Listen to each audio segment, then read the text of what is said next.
Well, I have 10 o'clock. I think it's time we can get started. Thanks everyone for joining our third Mercer County Resource Roundup. I'm Mercer County Better Together Executive Director Kyle McEwen, and today we are pleased to have Carrie McKillop and Russell Medley with us of University of Illinois Extension. They are experts in the world of implementing customer service tips, customer service delivery. We know that's different today than probably ever before, at least in our lifetimes, with what the pandemic has brought on in terms of challenges and then integrating that with the technology that's available. And so they're with us today to help us understand how we can better deliver products and services we offer in our economic communities and what we can do to be providing best service, not just good, but best. Carrie. All right, you can't see my little people now, right? Can you? All you see is my slide. Yes. Awesome. Okay, well, so my name is Carrie McKillop, and I am the community development educator for Knox, Warren, McDonough, and Henderson counties, just south of you here. And we've done this customer service program probably for 20 years within University of Illinois Extension, but different things have caused it to be updated, and obviously our current situation makes it much more difficult to really think about how your customer service frontline staff can be trained and adapted to some of the changing environment. So we're going to look at some basic tenets of customer service, but hopefully we're also going to have a sort of discussion around the changes that most businesses are experiencing right now through the COVID crisis.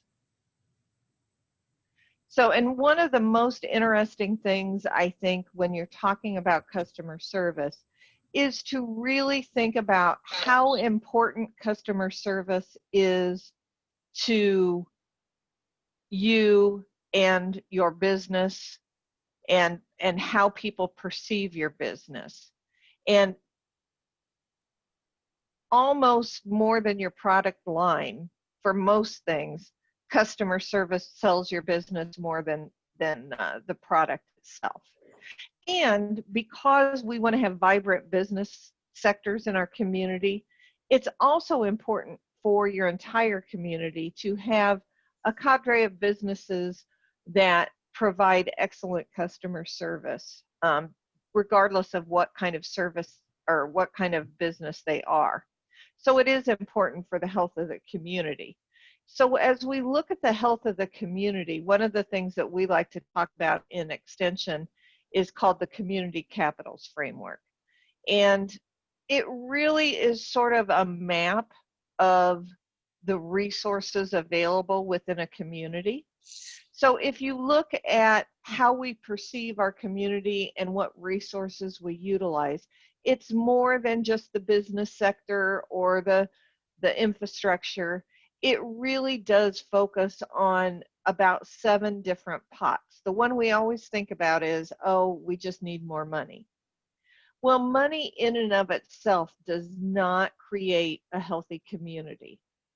So if you look at some of these other things, and I won't spend a lot of time on this because we have a whole other program we can do on community capital, but if you think of beyond financial capital, what kind of built capital do you have? And you can even think about it specifically for Mercer County.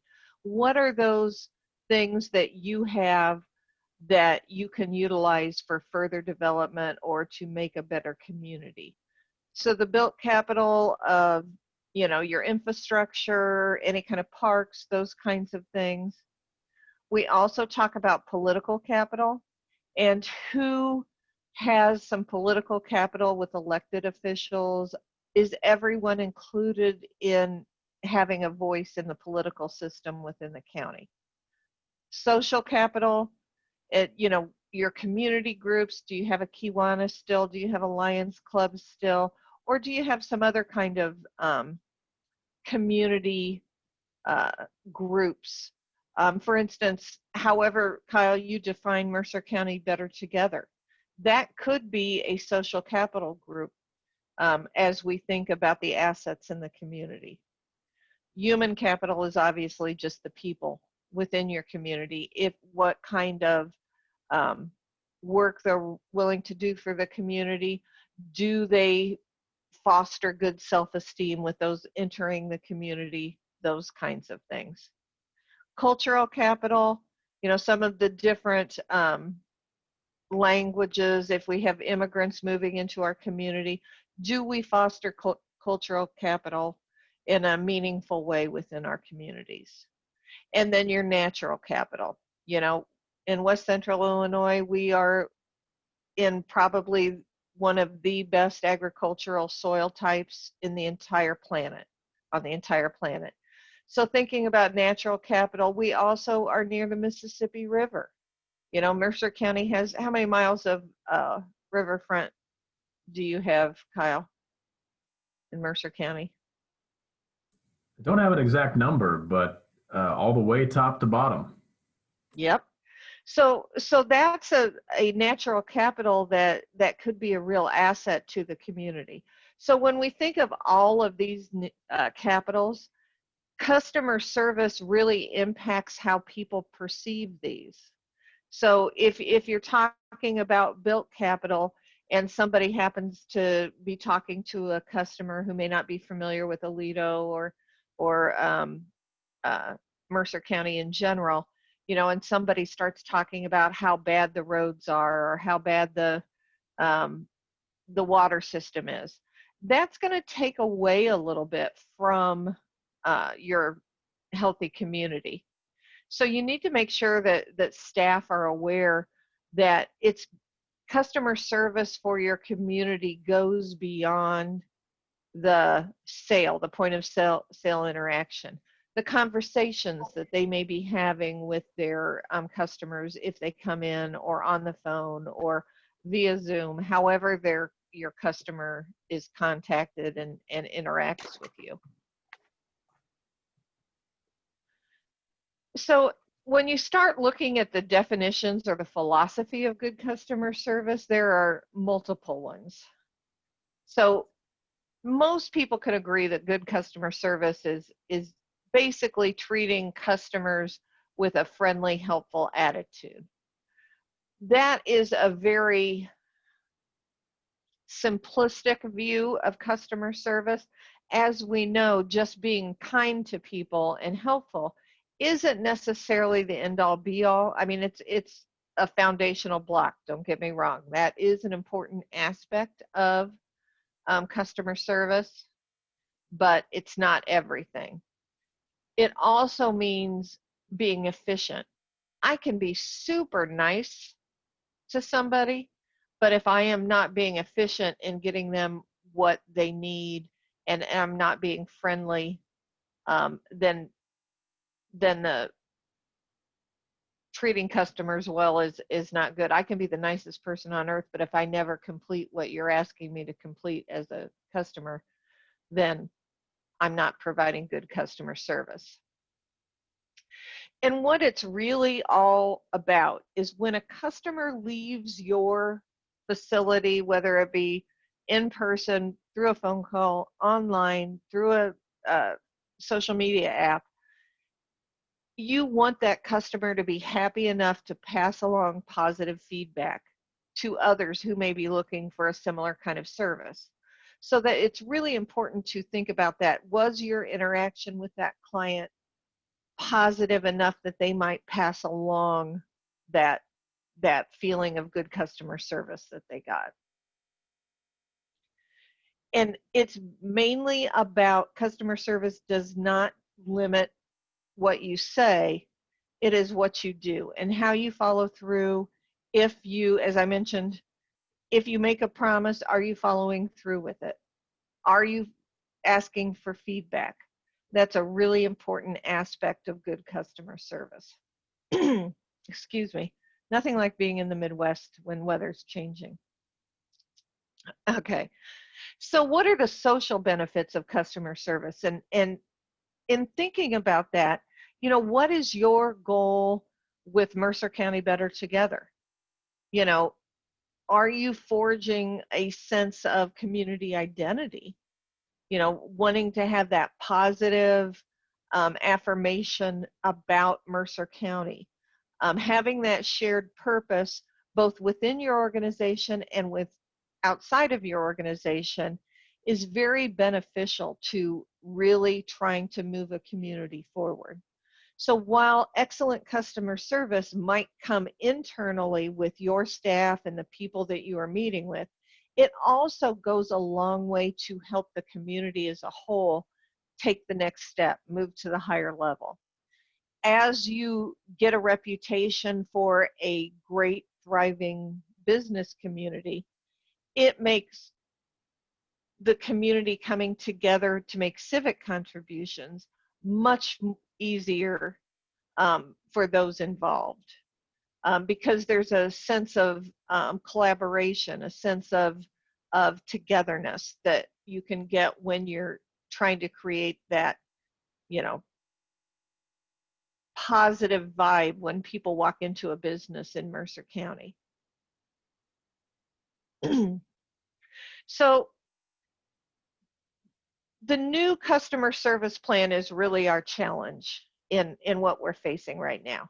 How do we make a good first impression when it seems like a lot of the things that we have to say to customers when they first walk in the door or before they even walk in the door are sort of punitive? You're not allowed to enter without a mask.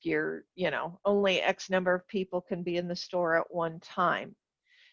Or you may be doing a service that is only being offered online, via phone, via pickup, curbside pickup. So how do you make that first impression? And that's something that each business has to answer for themselves, but making sure that your staff, that frontline person, knows how to make that good first impression. It's really hard when some of your interaction is not personal, and even if you're on the phone, it's easy to make a good first impression, making sure that you're communicating with the people that you're talking to, double checking that you're understanding what they said. But when you're sending an email, how can you regulate for good customer service? Has anybody on the call ever gotten an email that was all in caps or a text message that was all in caps? Oh, yeah. What does that mean to you, Kyle? Very urgent message. Very urgent message, or they're yelling at you, right? Yeah, yelling. Yeah. and not everybody recognizes that.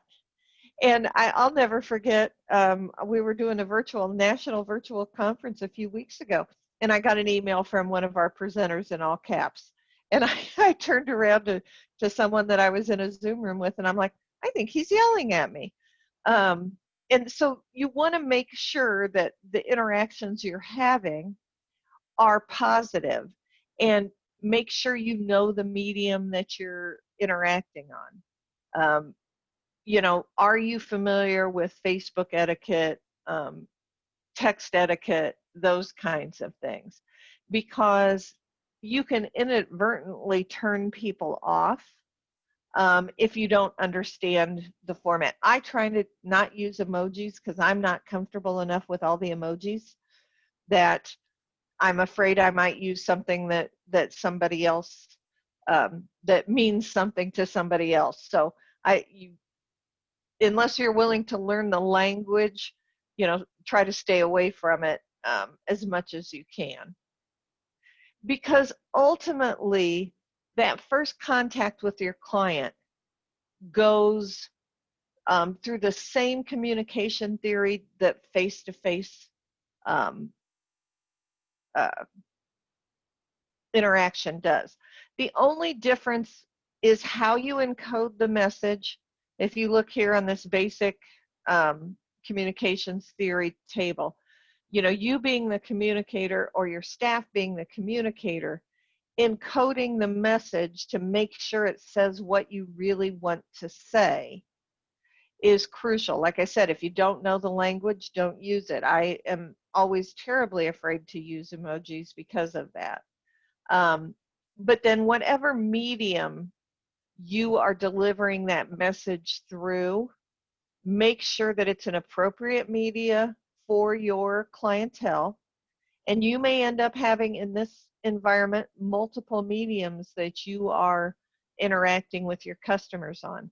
You may have phone customers, you may have people who are coming into your facility in person, or you may have people sending you text messages, emails, however they're contacting you. But so make sure that whoever's responding on behalf of your business understands the rules of that medium. Because when the receiver gets that message, they have to decode it. And the process by which they decode it might be different than the way that you encoded it. So, for instance, if you are going to try to communicate with someone that's 75 to 80, I can guarantee they're not going to, unless they're really, really hip, they're not going to understand emojis or LOL or any of those kinds of things that younger generations are very familiar with.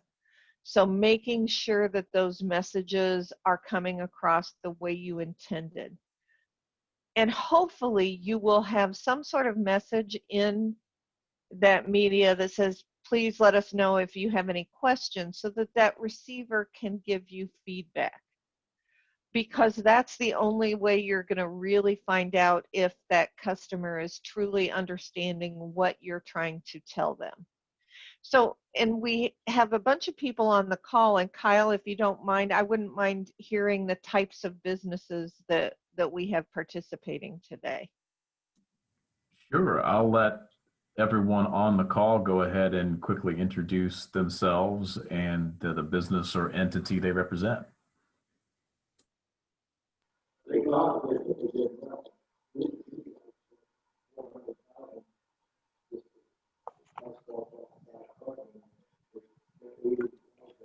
Norm, could you go ahead? Okay, Norm Brown, FBS Systems, or computer software for agriculture. And Okay. Julie Dilly, State Representative Dan Swanson's office. Okay. Kara Svoboda, owner of Rocky Sturgeon Bay Inn.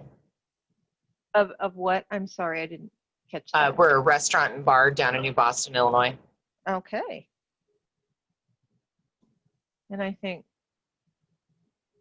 that's Kim probably- Schaefer. Good morning, Kim. Kim Schaefer with Mercer County Senior Center. I'm the administrator. Okay. All right, so, just from your businesses, I'm assuming many of you are trying to communicate with all sorts of ages, correct? Does anybody have an example of some way they've tried to communicate with a client that didn't turn out the way they wanted? I always love to hear stories on this. I'll go first. Kim Sure. Schaefer, administrator. Currently, we are dealing with annual open enrollment, and as SHIP counselors, we're trying to affect those that are 65 and older on Medicare and/or disabled and come into their 25th month.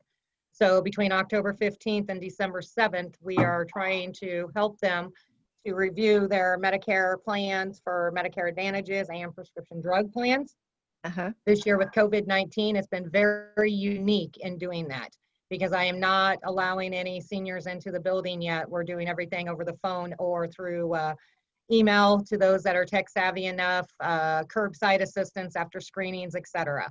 That said, yesterday we had I'll call her my young lady, she's 82, knocking on my door frantically and saying, I don't care if I can come in, but you've got to come out. There's no way I can handle this paperwork. And it was because this year we sent out a letter with paperwork work trying to give them that so they had the tools to give us what we need so we can help them. And she was just all conglomerated because it was asking for things. And once somebody was able to just verbally meet with her and go through it, then all the light bulbs went off. And we were good and we took care of things. Yeah, and that's a perfect example. You know, a lot of times we assume that everybody knows something and can decipher it in written format, and taking the age out of the equation, people learn and understand things based on their own experiences. So if this client of yours had not had to ever fill out those kind of complicated paperwork things, a letter is probably not the best way for her to understand. Not that you had a whole lot of choice this year. Exactly. But oftentimes it's just a matter of holding someone's hand, rhetorically, of course, to make them to try to have a dialogue so that you know what kind of interaction and what kind of assistance works the best for that particular client. So that's Right. a perfect example, and being flexible enough to go from one type to another type so that the client can get the service that they need. And that's a wonderful example of that. Does Thank you. anybody else? Have a good day. Yeah, you too. Does anybody else have an example of that?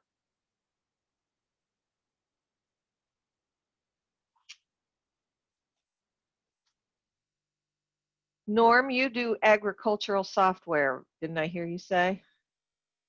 Yes, can you hear me? Yes. Okay. Yes. Yeah, well, after this meeting started, I had to run away because I had a desperate email from a customer. Server in Nebraska, server crashed, and they had to get reports to the bank today.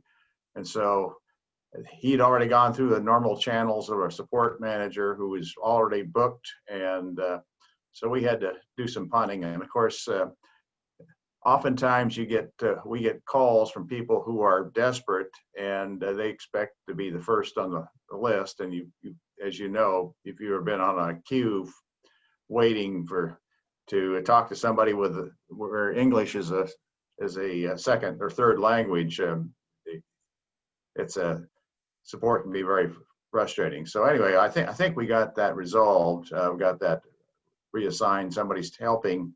And we may not solve the problem, but but we may at least show that we care, and we can be empathetic to what their requests are.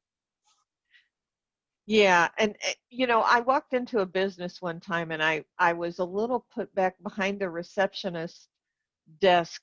There was a sign that said, "Failure to plan on your part does not constitute an emergency on my part."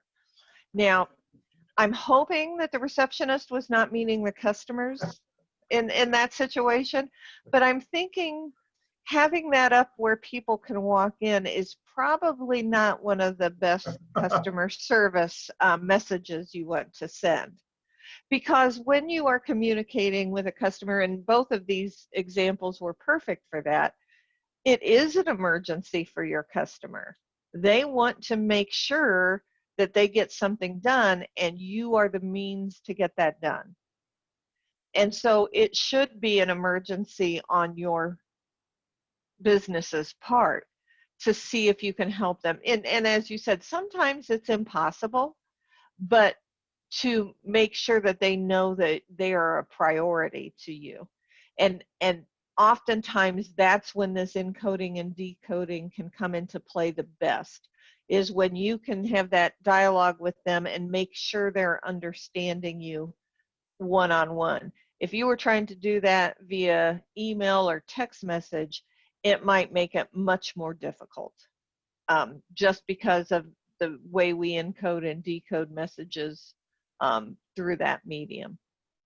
And I can think of disasters with text messages when you somehow change a question mark into a explanation point, for example, or some, that's really Or use an inappropriate emoji that you didn't know what it meant, right? Yeah. You know, and yeah, it is. And so sometimes good old fashioned telephone, whether it be, your business's landline or a cell phone, oftentimes, and I even do that with my colleagues, and Russell can tell you that, if they send me an email that I'm not quite sure what they're trying to get at, I'll just pick up the phone and call them. Because, and well, I'm old for one thing, but for another reason, that immediate feedback is often beneficial when you're trying to determine what someone really needs.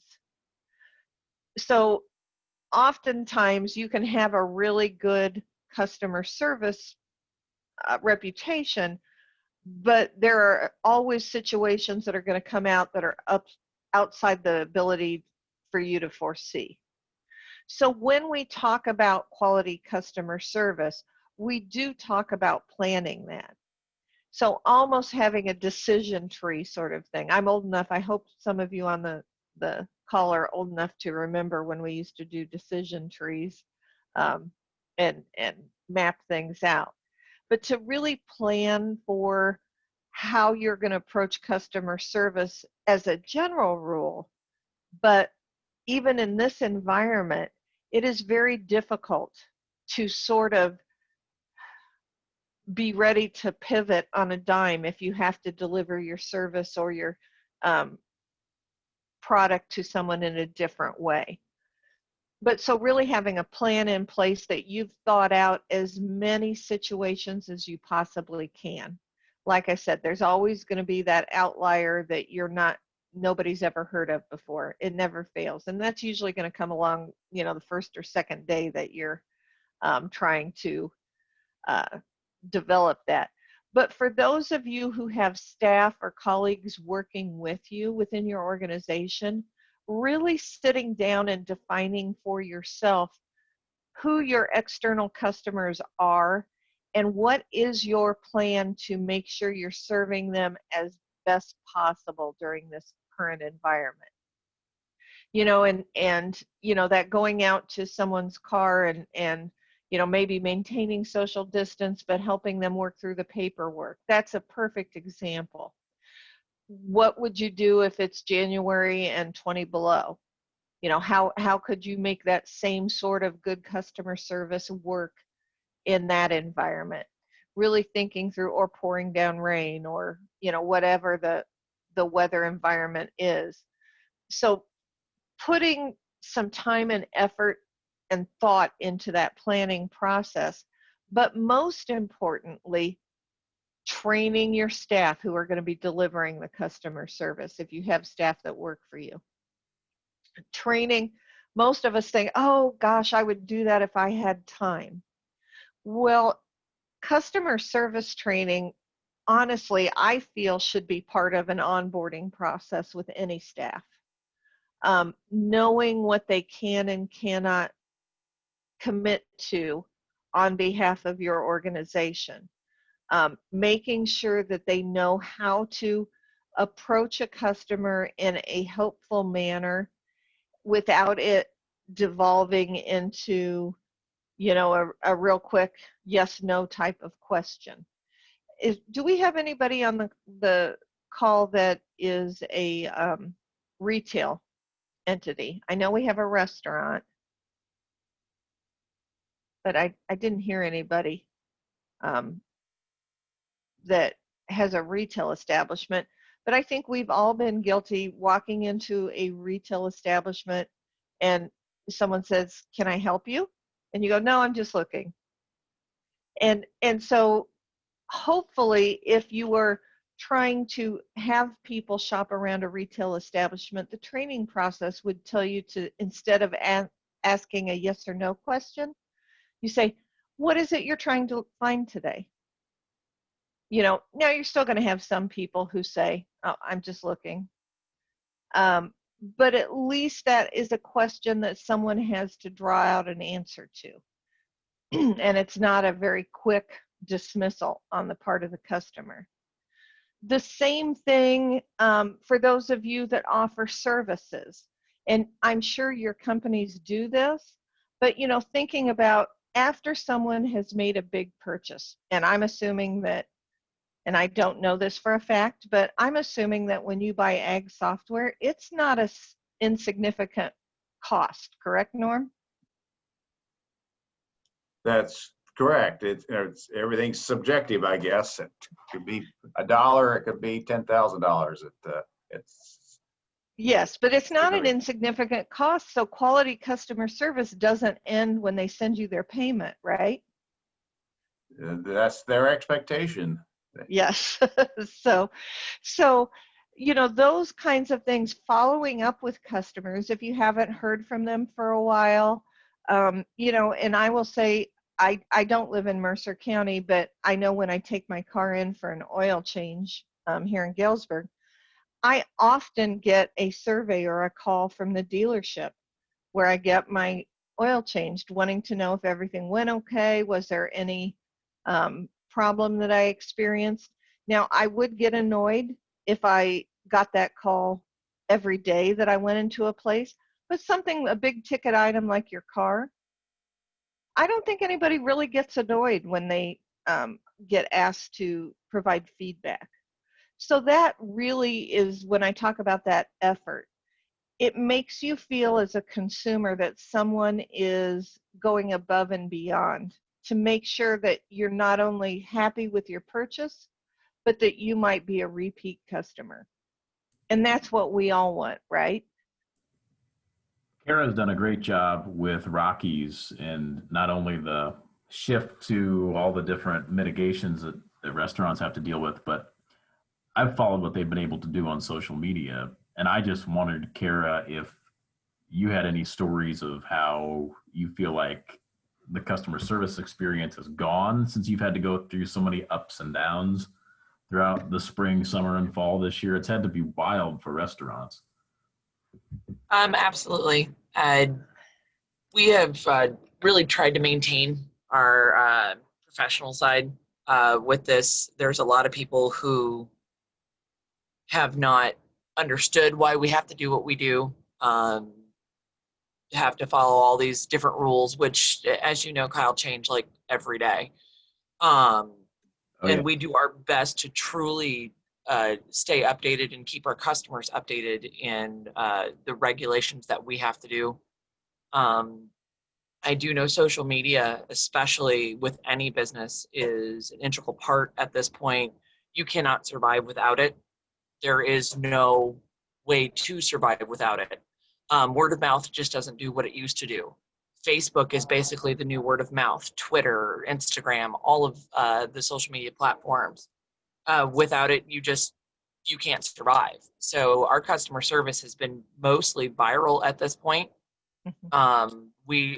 But like the bartenders we have here, they are an integral part of the western side of Mercer County, and without them having those personal relationships with people, I don't think we would have been able to survive throughout this entire pandemic, I guess, is what I'm trying to say. So the comfort level of people is our biggest concern at this point. If they're not comfortable, then we're not doing our job. So. And so have you pivoted to pickup and those kinds of things? Our curbside pickup has been constant. We don't have an issue with that. We have our good days, we have our bad. Sure. Then that's with everything. They started to open us up again, and people wanted to go crazy, and we couldn't allow that. A good example is no bar stools at the bar. Right. And people didn't understand that. And now we're down to no indoor dining at all and all outside dining, but who wants to have a steak in 30-degree weather? So we're trying to accommodate that, outside.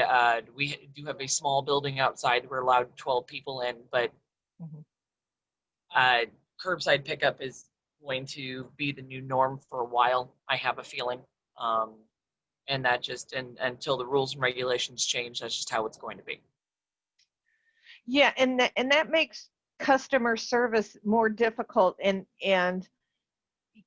for whatever reason, a lot of people are angry about our situation right now.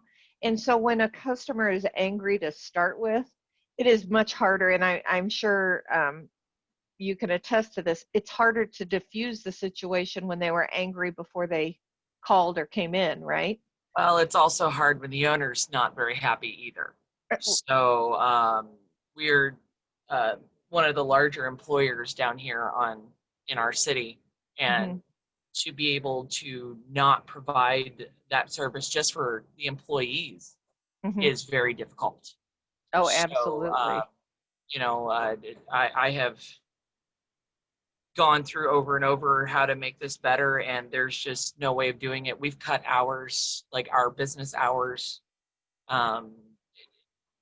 Getting the anger out of it is going to be hard for a long time, and that's the issue, is the emotion with all of this. So customer service doesn't matter if the people are already angry because the employees are angry because the owners were not very happy, and we're trying to put on that happy face, and we're trying to put on that positive reinforcement and that positive attitude throughout our facility. But it is very difficult to do so when you're already getting bombarded every single day with that attitude. But we're trying. Right. We're trying to stay positive.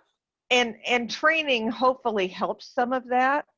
It does to a certain extent. I have very professional staff, so training is really not a big part of our day, because I have people here that I would trust. I could go away for a month and this building would be fine. We follow all protocol. Everybody is trained and up to date. All our paperwork, everything is up to date, because sexual harassment training down to washing of a fork, everybody knows what they're doing, and I am very blessed to have the staff I have. So. Well, and it sounds like you actually have a commitment to making sure that your customer service is done well and professional. Yes. And that's part of the key, no matter what the difficulty is in a business climate. The pandemic has impacted almost every business, but even things such as power outages, if a storm goes through.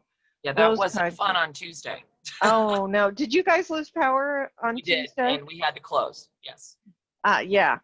And, so those kinds of things can come up as well. And so making sure that if you think about sitting down, and if you all have long-term employees, they're probably quite competent at it. But if you have younger employees, new employees, really thinking about how you are training them on good customer service. Nothing can ruin a business's reputation more than a client walking in and having a bad customer experience. Most of us are much more likely to share a bad customer experience with acquaintances than we are to share a good customer service experience, unless someone asks us, right? But does anybody remember the last time they just brought up out of the blue a really good customer experience that you had just had with a friend?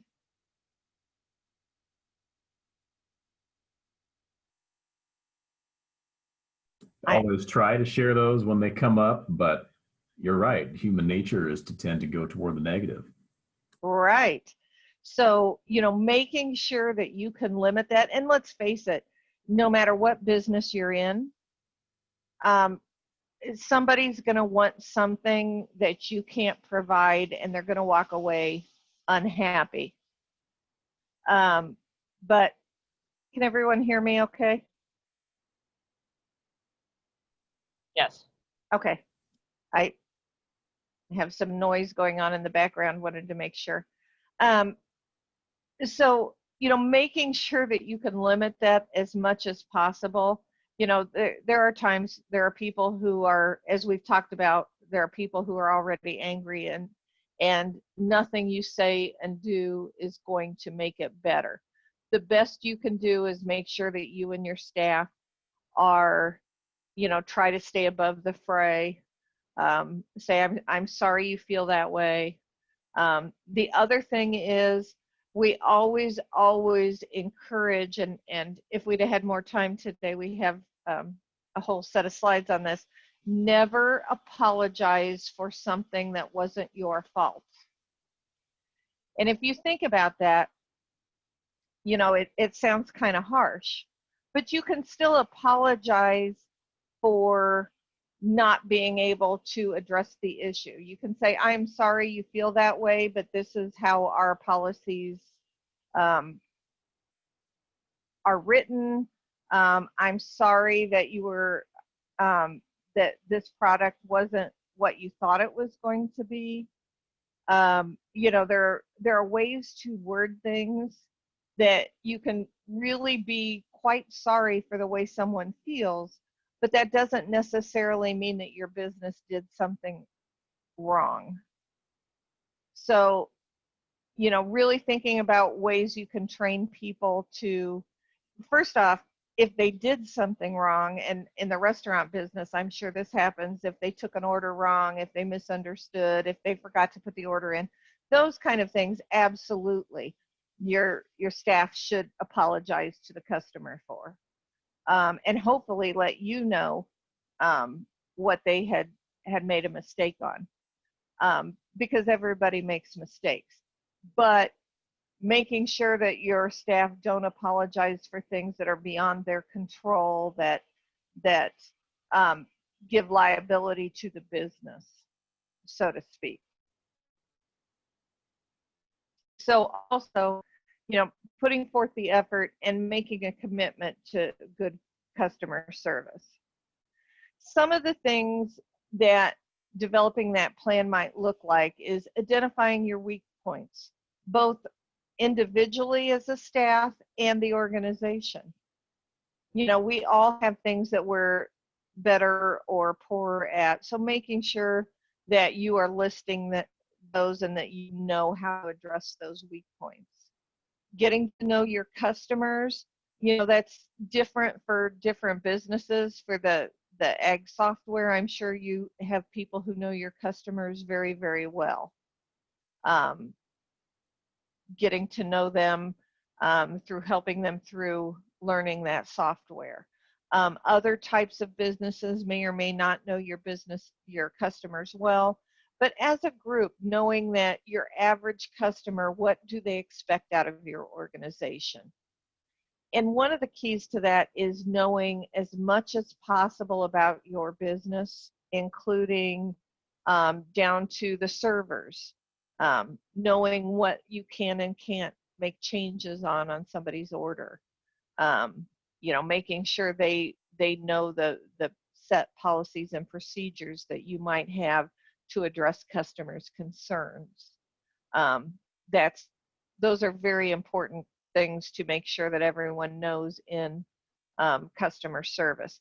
But making sure also that your staff know that good customer service is it's the responsibility of everyone that works for you. It's easy to pass the buck, well, I don't make the rules.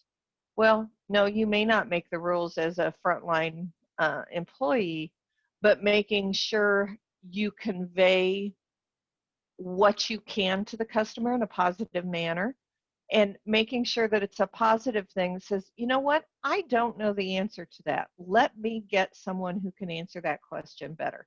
And believe me, I work for Extension. I have to say that all the time because people will call and ask about 4-H or ag stuff. I don't know anything about either one of those things. So, making sure that you're saying, that's a really great question. I can't answer it. Let me get your name and number, and I'm going to have somebody call you back who can answer that question. So that it's always a positive. And making sure that people feel like you care about getting them that quality answer.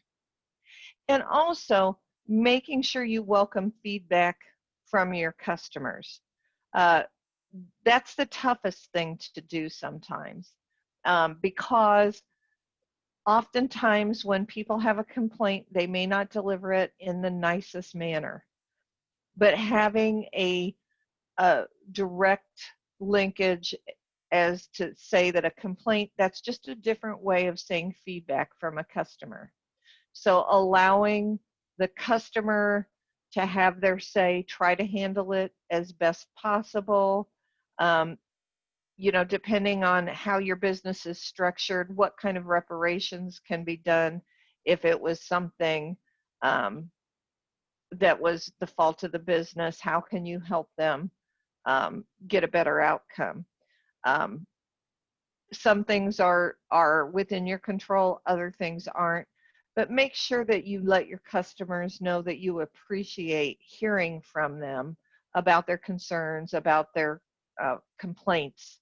And they're going to have a lot of them right now in terms of how service delivery is happening through COVID. And so a lot of times people just want somebody to vent to. I don't know if any of you have experienced that with clients, but sometimes once they've kind of blown their stack a little bit, they might calm down and say, I'm so sorry, it's just this whole thing has gotten to me.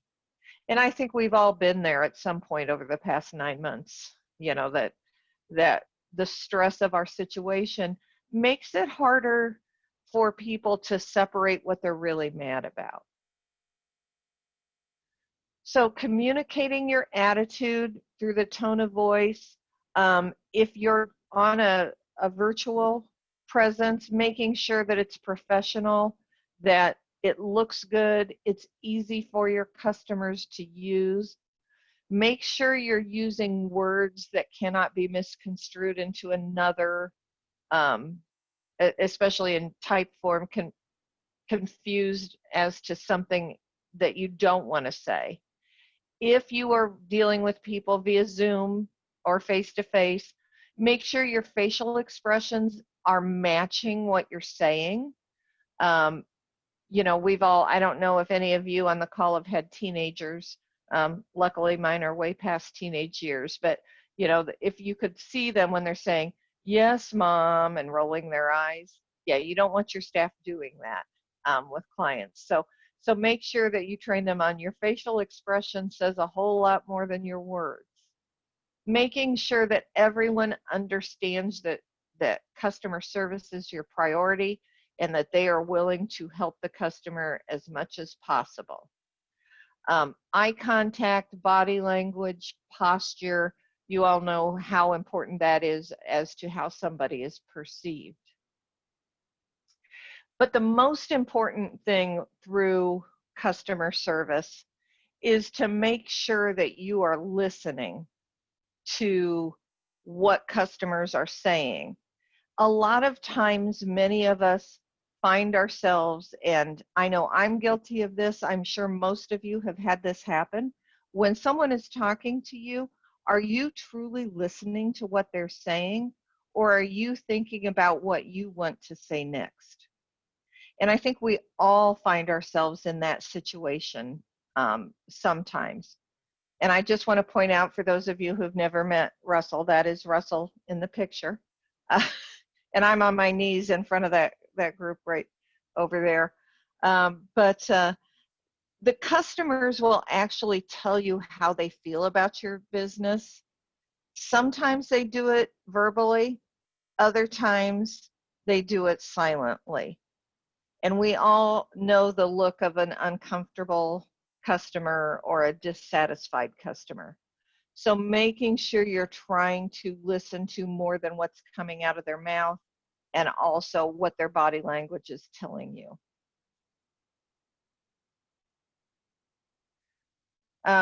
We're running short on time, so just also make sure that all of your customers are not a monolith. They all have different social identities based on age, gender, what their mental or physical abilities are. their race, their ethnic heritage, their sexual orientation, all of these things, the geographic location.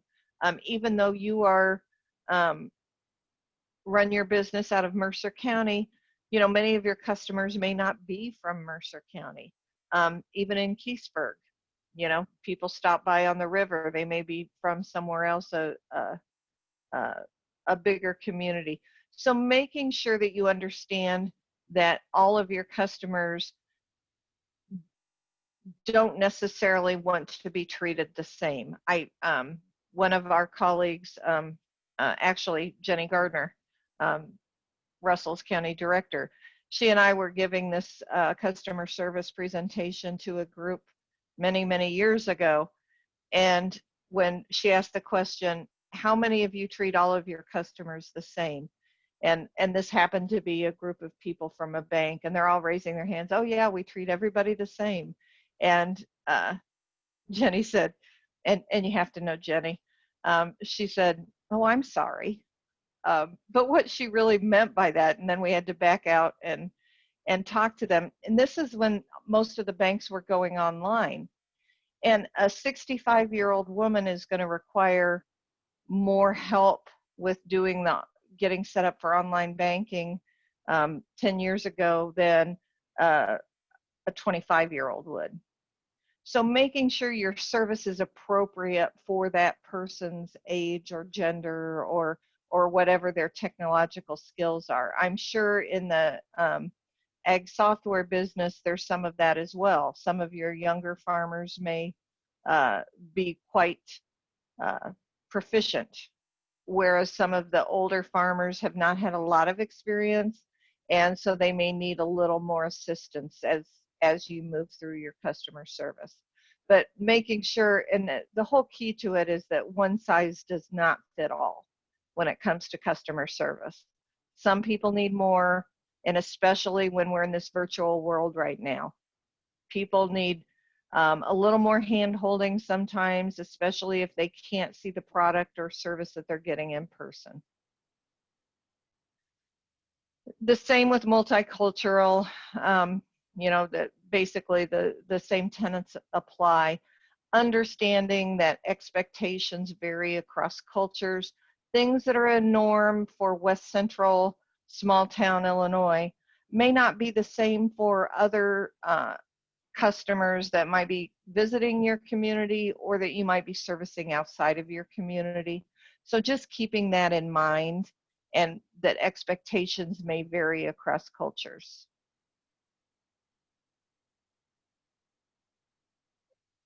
Also understanding that having a sincere interest to get to know your customers and understanding people who are different from you is one of the best things you can do to provide good multicultural customer service. And also understanding that just because someone is different from you and they may understand something different doesn't mean that they are deficient. And that is really a key, especially when you look at the age differences. Many of our young people cannot fathom that there are people in their 50s and 60s that don't know how to use their cell phone properly. They don't know how to use a debit card, those kinds of things. So making sure that you encourage all of your staff to be respectful, because just because someone understands something differently from age or from the culture that they come from doesn't mean that they are deficient. It just means they are different. Now, have any of you experienced any other customer service concerns that you want to talk about here today? Because it's impossible to come up with all of the challenges that you might have. And sometimes it's easier if you can talk to a few people and bounce around ideas. Does anybody have any scenarios or questions they would like to talk about?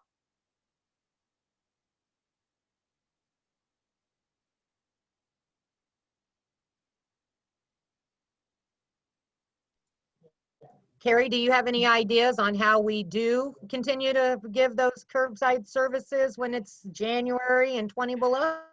That is a very difficult challenge for what you do, especially because your population is vulnerable and you don't want them out in inclement weather.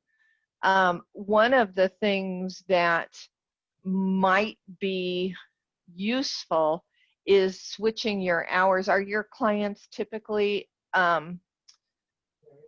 living alone, or do they live with someone else, or are they in facilities? We have all the above. We have all the above. And outreach right now is not allowed to go to facilities. And I've got her teleworking, and literally we're all just teleworkers now, and some limited curbside with all those vulnerable ages and disabilities. Yeah, and the only thing that, and I don't know what your limitations are, but if they have family members that are staying in contact with them, that are nearby enough that they can be there with a cell phone or a computer, and you can actually bring that third party if they can sign a HIPAA waiver, that would really be my only suggestion for that. Because Okay, and we're there already. yeah, and Okay. other than that, I've got nothing.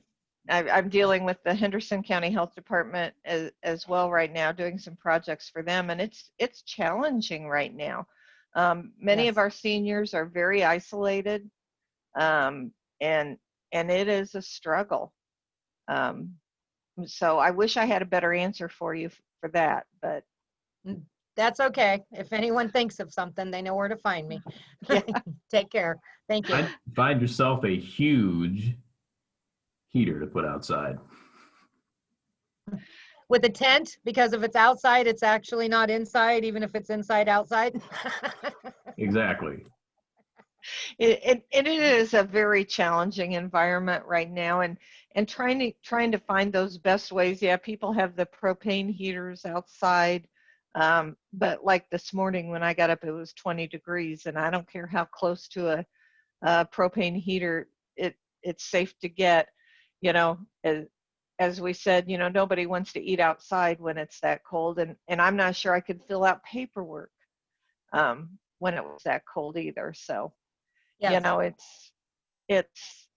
it's definitely a challenge, and the best thing that I can recommend is to start little chat groups with similar agencies and organizations, seeing if anybody's come up with anything innovative. I think the one thing that this pandemic has taught us is that innovation is possible, even for us people that are not spring chickens. Thinking of innovative ways to deliver service. I'll never forget seeing the news piece on a senior center where they developed this literally plastic thing where you could hug people through plastic. And I thought, now that's ingenious, because everybody needs to feel like they're wanted and cared about. And to go to the trouble to make a plastic wall that had arms in it that you could hug your loved ones. I mean, that really is an innovative way to make sure people still feel connected. So I would encourage you to have make no assumptions about your customers right now, because people have become really good at putting up fronts. So don't assume that everybody's okay.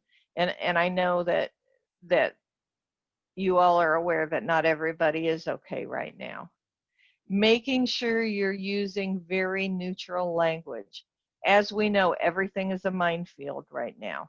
So making sure that you're being as positive and as neutral as possible. Avoid all those hot button issues if you can. If you have customers or staff that are on the front line, make sure you give them some tips and tools to avoid hot button issues, politics, religion, any of those kind of things. Anything that could set someone off, try to avoid it. The old adage of, don't talk politics or religion at the dinner table. Same thing with customer service. And what I would encourage you, if any of you have questions, if you would like to have a more targeted frontline customer service for people in your organization, let us know. I am the Unit South, but Russell and I work together quite a bit, and Russell can help you out as well. But like I said, I don't know that anybody in the past really thought about having a written customer service plan. But I think it is helpful as you onboard people, as people struggle through this current situation that doesn't appear to be ending anytime soon, to think about even just writing down what you feel your customer service plan is and talking with your staff to make sure you're addressing all those issues. So Kyle, that's all I have. So I'm going to turn it back over to you.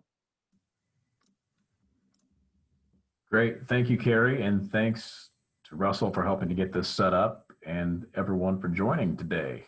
We're going to get this posted to our Mercer County Better Together YouTube channel and may end up sharing that out through social media as well. So hopefully this helped to get your mind working a little bit more on specific things around customer service delivery we can be doing or be working through among our long list of things to work through during COVID to help strengthen our service delivery.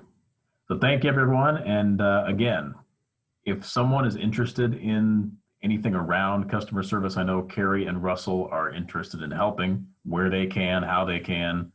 And if you'd like their contact info, I'm happy to share that with you. Businesses / organizations, if you're out there with your peers or on the phone with your peers or remotely connecting, share this with them. Let them know this is out there, and they might be thinking about other customer service delivery issues somewhat unrelated to yours, but this might be a way to get them thinking on the right track for whatever their solutions need to be. So more info, more sharing, all the better. That'll do it for the third Mercer County Resource Roundup, and there will be one coming up 1 week from today. It's going to be with Illinois DCEO, and it will be on the Business Interruption Grants Program. There's a lot of funding still out there for businesses in our area, and it's not being taken advantage of. So why not take advantage of it here in Mercer County? So we'll talk about that more next week. Thanks, everyone. Have a good day. Thanks, you too. Bye-bye.